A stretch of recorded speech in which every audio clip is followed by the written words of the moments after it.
அண்ணி எனக்கு ஒரு டவுட் அண்ணி. என்ன டவுட்டா? இப்போ நான் வந்து வீடியோ பார்க்குறதுலையும் சரி, டைலர் கடையிலையும் சரி, பெரிய பெரிய சிசர் வச்சு யூஸ் பண்ணுறாங்க அண்ணி. நான் வந்ததுலேருந்து நீங்கள் சின்ன சிசரே வச்சு யூஸ் பண்ணுறீங்க. இதான் டவுட்டா? ஆமாம் அண்ணி. நான் வந்து இப்போ இந்த சின்ன சிசரை யூஸ் பண்ணுறேன்னா, நான் வந்து டைலரிங் வந்து ஆரம்பத்தில் கற்றுக்கிட்டேன் இல்லையா? கற்றுக்கிட்டக்குள்ளே நானும் ஆர்வ கோளாறில் பெரிய பெரிய சிசரை வாங்கி நான் யூஸ் பண்ணிட்டு தான் இருந்தேன். அந்த சிசரை வந்து நான் என்ன பண்ணுவேன், எனக்கு கட் பண்ண தெரியாது. டைலரிங் புதுசில் கற்றுக்கிட்ட புதுசில் எனக்கு சுத்தமாக கட் பண்ண வராது. கட் பண்ண வராமல் நான் போய் சாணம் பிடிச்சிக்கிட்டே இருப்போம் சிசரில். சிசர் தான் சரியில்லை, சிசர் தான் சரியில்லை. அப்போ எனக்கு தெரியல நான் தான் சரியில்லைன்னுட்டு. நான் அப்போ போய் சாணம் பிடிச்சிக்கிட்டே இருப்பேன். அப்போ வந்து என்னால் தூக்கவும் முடியாது, கட் பண்ணவும் முடியாது.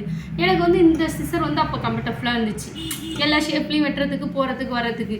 நான் வந்து ஒரு 10 வருஷமாக டைலரிங்கில் இருக்கேன். அந்த 10 வருஷமாக சரி தான் இந்த சிசரை நான் மாற்றணும்னு யோசித்ததே இல்லை. எவ்வளோ பெரிய துணியாக இருந்தாலும் இதை வச்சு தான் நான் கட் பண்ணுவேன். ஏன்னா எனக்கு வந்து இது பழகிடுச்சு.